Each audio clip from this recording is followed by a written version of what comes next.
Friday night we are with Erdinger, we're in Reds. We're very pleased to be with Erdinger. I'm Neil Atkinson and I'm joined by Kev Walsh, Mo Stewart and Damian Kavanagh. All three of these gentlemen, like myself, were lucky enough to be at Goodison Park yesterday for the 2-2 draw. We're going to talk about that. We're going to talk about the game against Wolves. But I'll start with Cav. I've got him here. We had a nice chat on the way into the toilets. We did, yeah. Not for the first time. Not for the first time. And we were both at half-time pretty confident Liverpool were going to find their way through to victory, and it is only 30 seconds in the end away from getting that victory. But they don't play very well second half is what I would say. I felt like the first half had almost gone to plan. You got in at half time, it was level. You felt like you're taking a few blows, it's the way it's going to be. And you thought second half you'd see them push away, and it just never quite comes. No, it doesn't, and it is how I felt. You know, genuinely I thought, well, they'll blow themselves out these. They're putting the shift in, fair enough. But they're not ahead of us, and that's where they need to be if they're going to win this game. And based on what we've been doing this season, controlling the game and the quality of the players, I just didn't think they were doing anything that was bothering us too much. Yeah. And I just thought that we would go on, and then when we, and then fair play to Everton for coming out and again going for it, and putting us on the back foot at times, and we just didn't get to the point where we were in control of the game. Yeah. And talking on a show, before the game, it was about Liverpool making a great start. Wasn't necessarily about going 3-0 up. It's about Liverpool controlling the ball, controlling the game, and the game being on their terms. And he didn't quite get there all night, if the truth be told, and if you're honest about it. And so, in the end, we ended up with what was, maybe controversial, but I'm not going to argue it was a fair result. I think it is a fair result. I think all the way through the season, Mo, I think the good thing about this Liverpool team is it's felt like they've got what they deserve. Yeah. And that's why they are where they are. They've been the best team in the country, they're 7 points clear. I think they deserve that from everything that we've seen from them and from everyone else.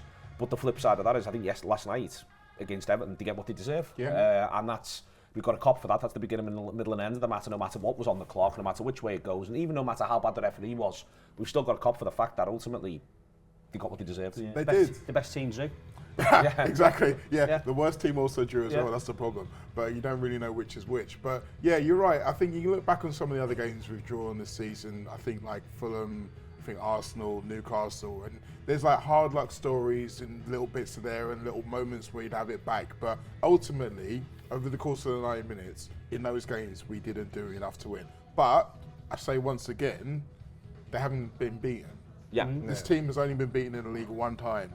They're unbeaten away from home. And if we still say that in 8 days' time, I think we'd all be very, very confident that we're going to go on and get the job done. Yeah, good point. I think that with it, Kev, you were just sort of, I'll say again, for me it was about kicking on. I think all 4 goals in the game are a bit funny. They all feel like they come from nowhere. Yeah. Their opener from the quickly taken set piece, getting the run-ons. Then our equaliser, really, it's not like there's tons and tons of pressure. I wasn't even clear and scored it, frankly. Then, our one to go 2-1, it's our first shot of the second half. Then it's our second shot of the second half off the deflection, and then it's in the back of the net. And then their equaliser, again, it wasn't like they'd been absolutely kicking the door down all the way through injury time. It was just, it's a mad that game almost ends up with 4 goals. There wasn't enough goal line action, or goal mouth action to justify it. But that's where it is, and I think each of those goals almost came a bit too easy for Liverpool. They never had to work for them. Yeah, I think we've probably seen that same derby play out a number of times in the last 10, 12 years, and it's 0-0.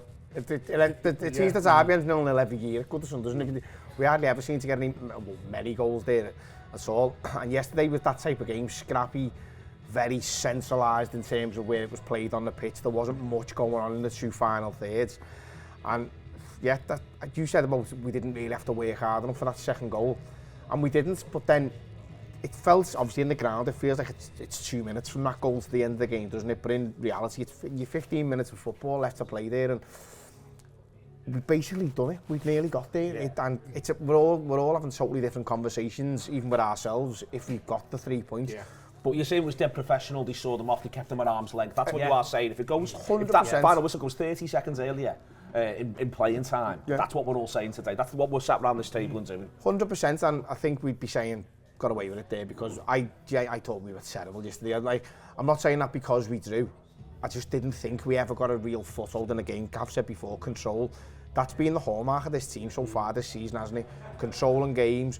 We're even getting used to the point now in a match, if it's 0-0 at half time, the amount of times you'd have a conversation with someone, you'd have a pint at half time. It's been like this a few times this season, hasn't it? But we always kick on in the second half. And I had a little bit of a feeling about that yesterday. Obviously, it was 1-1 at the time, but I thought, they'll probably just get themselves back into it. But that's what we thought. Yeah, totally. It just doesn't. it never comes because it's never allowed to come. I think Everton's tactics, as I was saying before, off camera, it's hard to tell when you're in that lower Bullens. I'm in the paddock right at the very front, so you can't see a great deal from down there. But what I could tell was that our midfield just wasn't quite at it. And I think that's probably got less to do with our midfield being under par and probably more to do with Everton having tactically worked on a plan to cut passing lanes, to harry them off the ball, whatever it might be. And listen, fair play to Everton, it's not for Everton to go out and play a beautiful style of football against Liverpool, because if they do, we'll lead them. So it's for them to go and find a way that they're going to get the points, and they've done it, so fair enough. That's the thing that annoyed me the most about it, is the fact that we knew exactly what they were going to do and we allowed them to do it. And you can talk about the influence of the referee and the fouls given and the momentum stopped and all that kind of stuff. But the reality is that there were times when we were trying to bypass the midfield. And if you think back to the game there last season, they did that and they made it successful. They were better at it. So why are we trying to do that? Why are we taking away what has been probably our best advantage this season? Those three in the midfield have been fantastic when we've been great. So bypassing didn't really make sense to me. But the flip side of that though, Mo, was I thought Curtis came on and played really well. He did. He did, yeah. And I think that was part of that, not just because of the nonsense at the end, but his full performance. I thought he played really, really. It was almost like, and this maybe was a bit of the manager fixing it with a player from the touchline. The manager had gone on, giving him a clear brief. If you do this, you'll pick up space and you'll pick up space in these areas. And I think he was our best player from the minute he got on the pitch, to be honest with you. No, and it's weird because there was a stat before the game about the fact it was the first time Liverpool fielded a top flight team with no English players in it. And I thought, well, in the modern game, that doesn't really matter, does it? Like, everyone's been around enough. The Premier League is ubiquitous around the world. It doesn't really matter. And then he brought on the two Scousers. And suddenly you think, actually, no, this does make a difference. Because they were both right up to the tune of the game. I thought Trent was really fantastic defensively. After having a week where everyone was thinking, well, I'm not sure about him. I'm kind of happy with Bradley's in. I'm not sure. I don't want him to have a flap in a game like this. He was on it and sharp from the minute one. And it's weird because talking about sharpness, this is another time where most of the guys have had a week off and you haven't noticed it for the positively. They felt like maybe they had too long off, and is that really what we want to be for the rest of the season? I think that's been a common fact, a common theme, that a little bit of time off and it doesn't quite gel. But I think in a normal game against a normal team with the normal level of emotion, I think we go and take them apart if we're not playing Everton. But the thing is, we are playing Everton, and for Liverpool that's a lot more difficult. Phil Blunt was saying in our group before, wasn't he, that we've beat Everton less times since Rafa Benitez left than Benitez did in his whole tenure at the club. And one of the things that Rafa always used to do was he'd go and play the local players. Julio started, do you remember when we went and played when we played Samia, Julio picked a team full of scousers, didn't he, in the FA Cup? He goes through in the league as well. And I don't think Benitez originally started like that, but I think he come into it. And I don't think it's any coincidence that Trent and Curtis come on. And it's definitely no coincidence that Curtis takes umbrage with what Decore does to our ends, because he's like, no, fuck off, these are my people.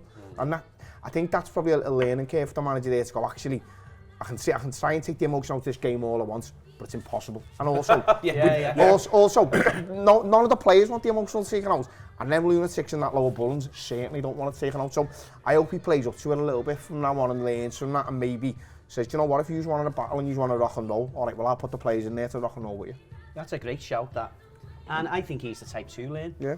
He mentions getting beat by Forest more than Forest talk about it. Do you know what I mean? It's all you can get out of him. You know, you see at top of the world, but not Forest. Do you know what I mean? And that's what that's a perfectionist in him.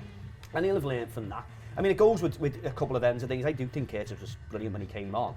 But at the end of the day, and he's done the right thing, by the way, and he's now increased his hero status at Liverpool for what he did. But at the end of it, you don't want him getting sent off either. And it goes, Gerrard would do the same. Gerrard got sent off madly in derby matches, but was the best player by a mile in all of them, including the games he got sent off in. Do you know what I mean? So it's just, you've just got to take it in the context of this. Going to Goodison Park is proportionately harder for us than anybody else, and it always will be. Yeah. And I respect that, and I love that. Now, it was a proper derby. Now, if you're going to try and encapsulate how many 100 years and millions of derbies that we've had in the last 90 minutes, tell you what's going to happen. It's going to be a draw. Lads are getting sent off at the end of the game. Both sides will think that the ref was against them. And no one's going to give any ground in the morning. And that's what the derby's always been. And so, I do. It takes two teams to make a good game or a fair game or an even game. You've got to give Everton enormous credit for that. I congratulate them on winning as many derbies at Goodison as we have. I think that's a great achievement.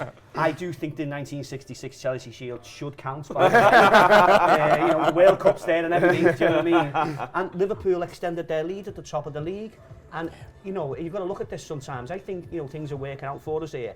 I don't necessarily think we'd have got that point if we'd have played that game when it was originally scheduled, when we had key players missing and we were fatigued. Yeah. And so, and in that weather. Yeah. Even if that weather had just been down. Yeah, all of that. So, I'm not saying we're lucky in any way, shape or form. And don't get me wrong, I'm not laughing at the fact that they equalised in the last minute or anything like that. And anyone who's got a real cob on over that and still sore about it, I'm with you all the way. But in the round, just take a breath. And I think the ideal opponents that we could pick from anywhere is coming on Sunday. I tell you what, it's easy to be magnanimous when you're 7 points clear at the top of the league, innit? Yeah. It is, isn't it? And that's where we need to be. Yeah. There we are, 7 points clear at the top of the league. It's an excellent point well made. 7 points clear at the top of the league. More on that in a minute or two. We're in Reds, we're with Erdinger. It's an absolute pleasure. And Erdinger, please.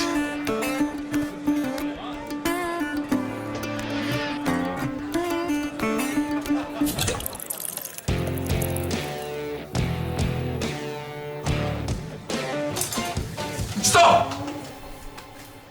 Don't forget the best bit.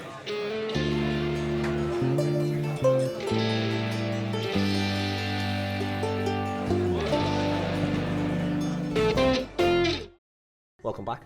Still with these, I wish we should hope. Where would they go? We're very happy here. As we're settling in, Damian says best possible opponents. They sort of are. I mean, let's be clear, they beat Villa last time out, sort of laid one on them, I think. Bit of a mugging, but that's fine, that's football. I said before, it takes two all the time. They got that against Villa, so they're not going to be coming into this thinking, they're just lambs to the slaughter, they're combative in their mo. But it is a game where Liverpool are better than them. They are 17th for a reason, we are first for a reason. Absolutely, and I think we've seen in previous games against Wolves at Anfield, they've given us the scare occasionally, but we've come out with the 3 points. I think, 3 or 4 in a row now we've won there, one in this fixture, so I expect to see another thing again. They've got a couple of talented players, a couple of players who in another world may have been playing in red at some point in their lives, but yeah, I think that go into that game, win comfortably, similar style to what we did against Ipswich, and then suddenly what happened last night is just a blip in the memory, and we can go on from there. And I think it'll be interesting to see who's in the dugout. We still don't know yet, but I think it's one of those games where hopefully you can just reset everything. We're not going to start worrying about how this is going to affect us in the next game and next game and next game. The likelihood, come back to your Mo really, obviously is that we don't lose in the dugout, but we do know that Curtis isn't available. 2 yellow cards, so he'll miss this one with a suspension. I think there's a little thing for Liverpool where he might have had this marked as a start for Curtis. When he's picked his first team and has looked at this run and gone, I'll start him there against Wolves. He's not going to be able to do that now.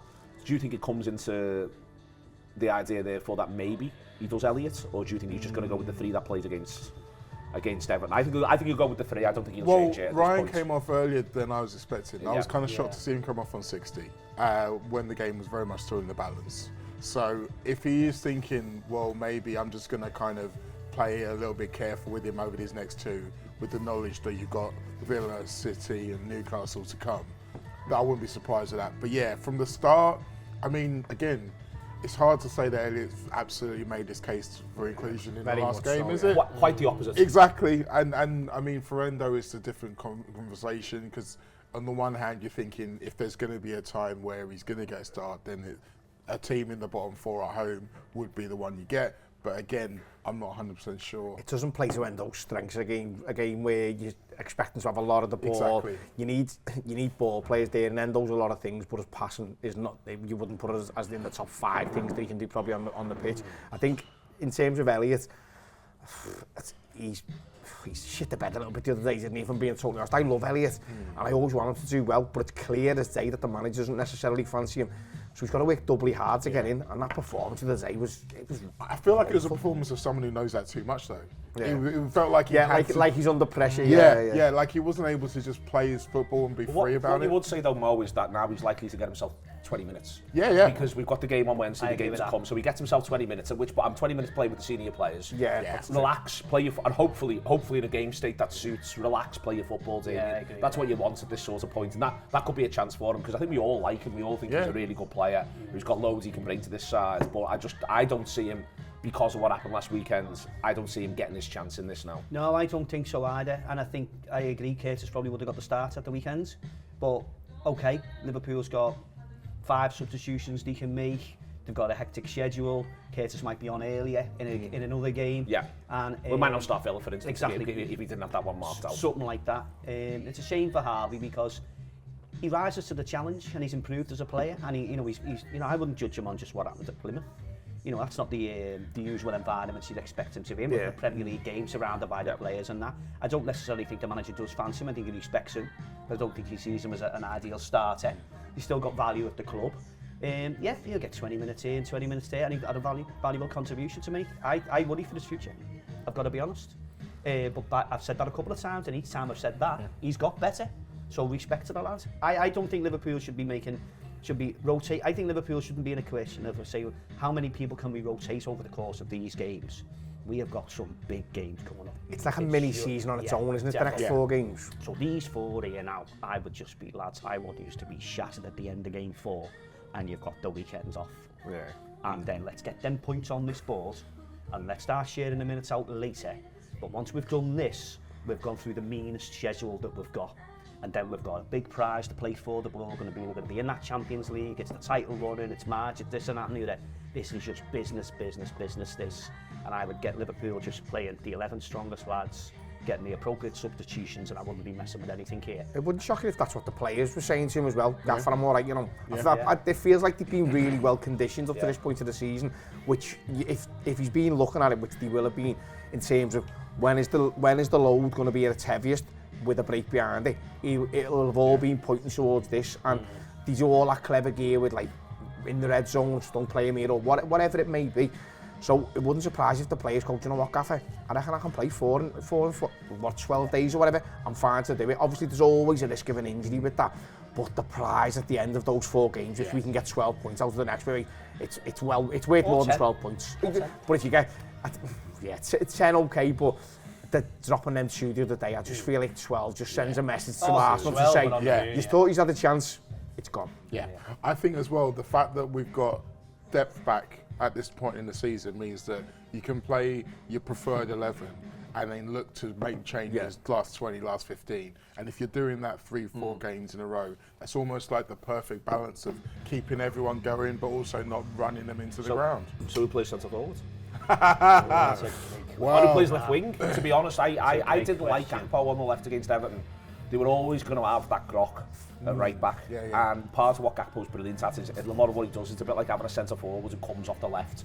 When you put a centre forward up against a centre back, if you see what I mean, then it's easier for him to defend him. And I thought that played into their hands a little bit. No, he did. You want somebody who wants to go outside, who's going to at least run him that way. O'Brien, that Grok. Yeah. I mean, I was at the back of the paddock and he was still higher than me. He's a big unit. Some unit that boy. He's a big as mad, him like.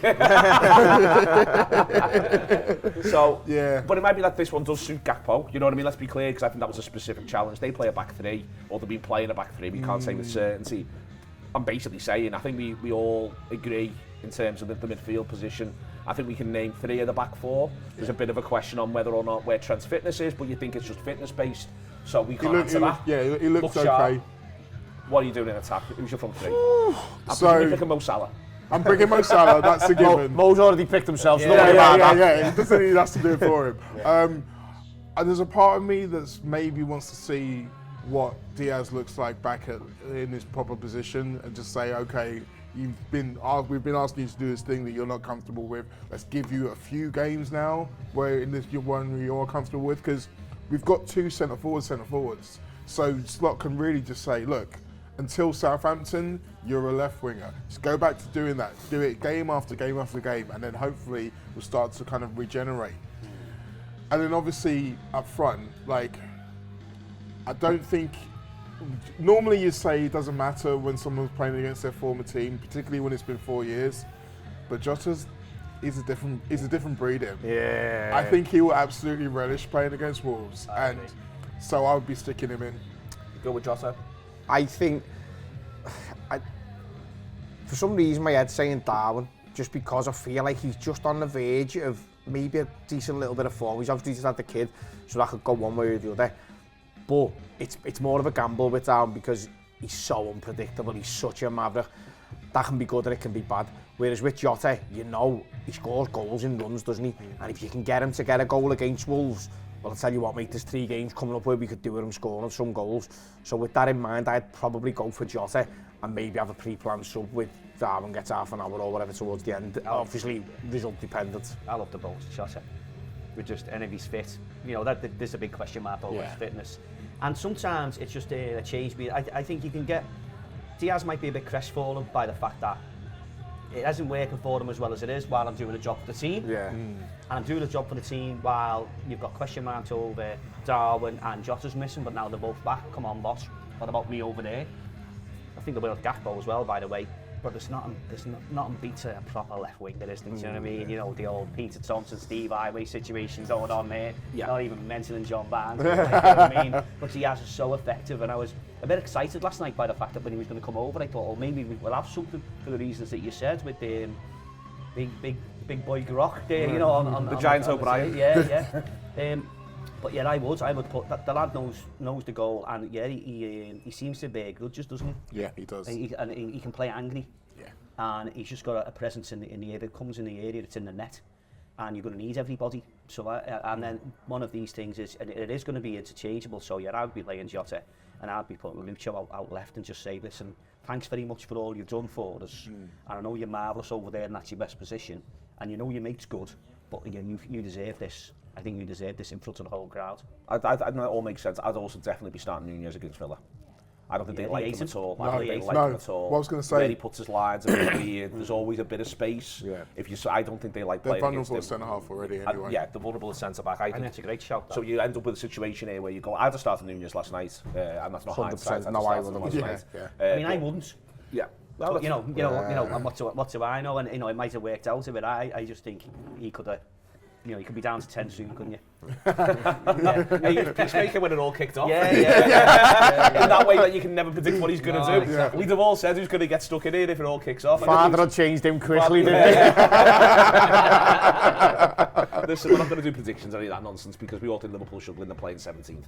The truth of the matter, it'd be 3 drop points or 2 drop points or whatever if Liverpool didn't manage to win from here. We're not going to mess about, we're not going to patronise them. They weren't quite good enough against Everton. Everton did very, very well. Liverpool needs to be better against Wolves. If they're better against Wolves, they'll win the game. That's the nature of it. Thank you very much to Erdinger, to Reds for the fantastic location, to Mo, to Cav and to Kev.